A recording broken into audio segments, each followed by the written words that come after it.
Olá, estamos começando mais um Telesíntese Semanal, TV Síntese Semanal. Eu e aqui a Miriam conversando sobre o que aconteceu de mais quente durante a semana. Oi, Miriam, tudo bem? Tudo tranquilo por aí? Bom dia. Depois de uma Muito. semaninha de folga, estou de volta.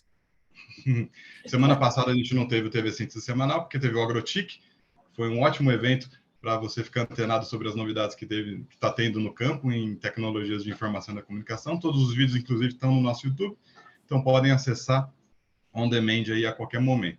E hoje o que a gente vai falar, a gente tem uma proposta aqui, a gente vai reduzir um pouco, ser um pouco mais rápido e mais sucinto nos temas que a gente vai abordar. Então a gente pretende abordar hoje a questão do TCU, das concessões, e também o que aconteceu no universo dos ISPs nesta semana. Então vamos começar pelo TCU, pelo preço das concessões. Teve finalmente uma votação ali no colegiado do TCU na quarta-feira a respeito do regulamento de migração que a Anatel aprovou, dos preços que a Anatel definiu para as concessionárias migrarem suas concessões. E aí a Miriam viu esse relatório, em detalhes. Miriam, o que você achou? Assim, ele joga mais lenha na fogueira dessa questão? Interessante, eu acho assim, depois de muitos anos, né, de debate, no Brasil é uma coisa muito engraçada, né? Você às vezes fica 5, 6 anos discutindo um tema, de repente ele desenrola com uma rapidez e eu acho que está atendendo a isso.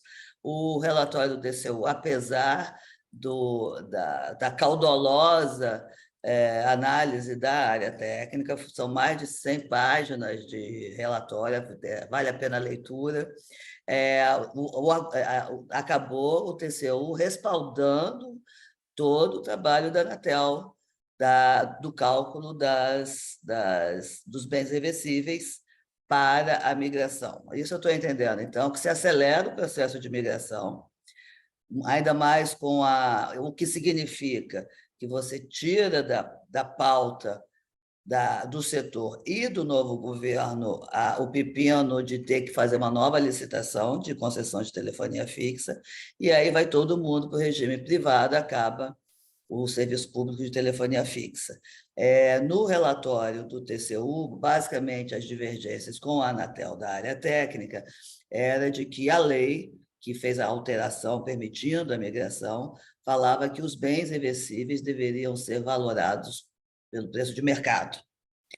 E a área técnica falou que o cálculo que a Anatel utilizou para encontrar o valor desses bens a ser cobrado das concessionárias, que somam 22,6 bilhões, não se usou o valor de mercado. Na verdade, a Anatel usou como critério o valor contábil líquido desses bens. Assim, tirando todos os argumentos, se a lista está boa, se está faltando coisa, a Anatel reconhece que ainda vai fazer uma conta final, porque ali, enfim, tirando toda essa coisa, o debate foi esse. Os técnicos fundamentaram a sua decisão argumentando que a lei falava que tinha que ser por valor de mercado, e o ministro Bruno Dantas, relator, que foi acompanhado pela maioria dos membros, falou que a lei entendeu que a lei falava cálculo de valor de mercado, mas que dava a discricionariedade para a Anatel decidir qual o critério. E ele apoiou a decisão da Anatel de usar o valor líquido contábil, né? Achou que essa era a melhor metodologia. Não concordou com os argumentos também das concessionárias, que também recorreram ao TCU alegando que queriam um valor menor. Enfim, acabou prevalecendo a posição da Anatel. Eu acho que tem uma coisa importante nessa decisão, é que o ministro reconhece, devido até um documento muito bem conduzido pela área técnica, que ele ressalta muito que esta migração depende de um acordo entre as operadoras. Né? Então, por mais que se quisesse não aceitar a discricionalidade da Anatel e tal, ele deixou entender claramente que, por ser um acordo, você teria que ter razoabilidade na valoração dos cálculos. Né? Então, assim, mesmo... Miriam, desculpa interromper, mas e o valor?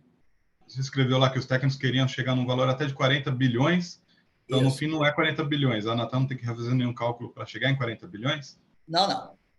Foi apoiado o cálculo da conta, do critério contábil, que dá 22,6 bi no total para esses 4 concessionários, mas assim, também você não pode negar um relatório daquela extensão, tá certo? E aí, então, na decisão, o ministro manda a Anatel, então, considerar, valorar alguns bens que ela considera relevante pelo valor de mercado. Ela, na tela, então ela vai fazer mais umas continhas, deve pegar lá uma, mas não todo o volume que a área técnica do TCU queria, tá certo? Vai fazer um ajuste de qualquer coisa, mas certamente chega, sei lá, 22,5, 22,600. De qualquer forma, é muito O dinheiro. preço tende a aumentar, mas também não Não na dobrar como estava proporção que a previsto. área técnica defendia, né? Tem um argumento importante da área técnica que, assim, que a gente vale ressaltar. Quando você passou a utilizar o critério contábil dos bens reversíveis, que foi o que a Anatel fez, junto com aquela assessoria que ela contratou da União Internacional, na verdade, navegando pelos técnicos, 72% dos bens reversíveis deixam de valer, tiveram um cálculo contábil de zero, ou seja, não estão valendo nada para Sucata. efeito da valoração dos bens, tá certo?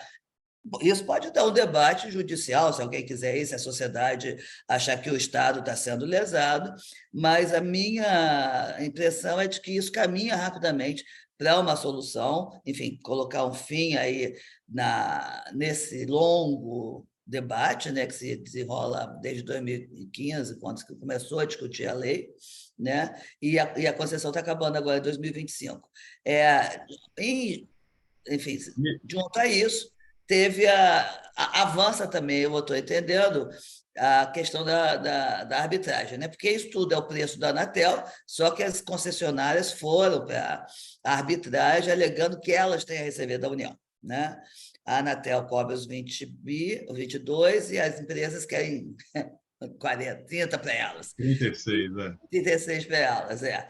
E o conselheiro Arthur Coimbra, que é o encarregado para destravar esse nó na Anatel, conversou com o Telecines essa semana, né, e se disse otimista de que é possível encerrar a arbitragem com um consenso. Então, isso se Quer dizer, a desenrola. arbitragem das concessionárias de telefonia fixa que exigiam uma compensação para a inviabilidade, digamos, das concessões nos últimos anos, andou nas últimas semanas.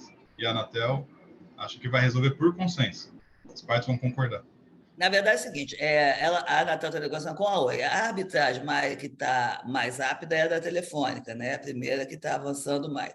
Mas a Anatel entende que, em ela resolvendo o maior problema, que é o da Oi, que tem a maior dívida e agora está com a nova recuperação judicial, enfim, tudo que a gente já sabe, é mais fácil resolver e convencer as outras de que se encerre a arbitragem e se vire uma nova página dessa coisa. Eu fico imaginando como é que se fechar uma arbitragem por consenso, os valores são muito distantes, né? A União quer 22 para elas, as empresas querem 36 para elas, mas tudo é possível, acho que vai haver um convencimento de várias razões aí para aqui. E o consenso, eu estou entendendo que a Anatel está afirmando que o consenso se dá com base no valor dela.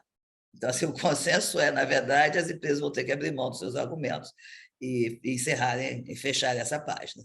Acho que está, como o Arthur é uma pessoa muito ponderada, né? Ele assim, é muito nunca fala umas coisas assim sem ter muita mais precisão. Acredito que as coisas estejam começando a caminhar, né? Mas eu acho que isso vai até o final do ano, viu, Rafa? Não é tudo no Brasil, ainda mais sobre essa área, é lento, né? Não é muito. Eu acho que também vale lembrar, né, que todos esses cálculos bilionários não significa que as empresas necessariamente vão botar a mão no bolso e toma aqui o dinheiro e mandar um cheque para a Anatel, né? Normalmente, o mais provável é que elas assumam compromissos enormes aí de cobertura, de crescer a rede, expandir, atender mercados onde elas não iam antes, no valor desses bilhões aí, tanto que o TCU define na migração, como provavelmente na arbitragem, né, Miriam? Não, com certeza, né? E é bom, né? Assim, eu acho que é bom para a sociedade, para a população, que esses investimentos se deem em infraestrutura para banda larga, né? E o Brasil continua com muita demanda e assim, acaba não ser, embora serão novos investimentos, eles vão ser diluídos ao longo do prazo, né? Vão ser investimentos de 5 anos, 6 anos, 10 anos, como se faz hoje com os leilões, né? Mas é importante, vai ser dinheiro na veia para a banda larga, né? A todos os seus, para a inclusão digital, né? O atual governo tem expressado, o ministro tem falado muito de que quer levar para quem não tem, né, o acesso. Então, isso pode, obviamente, essa montanha de dinheiro vai ajudar aí a expansão da rede, né? Miriam, pelos meus cálculos, você me deixou com exatos 2 minutos para eu falar do que aconteceu no Poxa, universo dos SPs então a essa gente dá semana. uma esticadinha de mais 3. Bom, basicamente, Brisanet e Unifique divulgaram os resultados do ano de 2022. Ambas cresceram bastante nos lucros, os investidores gostaram bastante dos resultados, mas principalmente elas avisaram que os projetos de lançamento de rede 5G delas vão sair em junho. Então, a partir de junho, os clientes que moram ali no Rio Grande do Sul, em Santa Catarina, na área da Unifique, onde a Unifique comprou o espectro no leilão 5G, vão começar a ter o serviço da Unifique. Ela não especificou nenhuma cidade ainda por enquanto. E a Brisanet lança no Nordeste em junho também, numa área mais ampla, 40 cidades e em Fortaleza, e a Brisanet diz que a cobertura em Fortaleza, por exemplo, vai ser integral, 100% do território urbano de Fortaleza. O que me chamou a atenção nestes anúncios foi a diferença de estratégia para o lançamento do 5G. A Brisanet resolveu botar a mão na massa e construir tudo, 100% da sua rede. Os equipamentos, evidentemente, ela compra, mas do backhaul, de chegar a fibra, do poste, até o poste ela está colocando, erguendo, construindo torres, instalando os seus próprios técnicos que antes estavam focados em fibra ótica, passaram por cursos e treinamentos e vão colocar os rádios no ar, enfim. Brisanet vai gastar 350 milhões em CAPEX e investimentos para botar a rede 5G dela em pé esse ano. É um projeto de 2 bilhões em todo o Nordeste aí nos próximos 3 anos, tá? 3 ou 4 anos.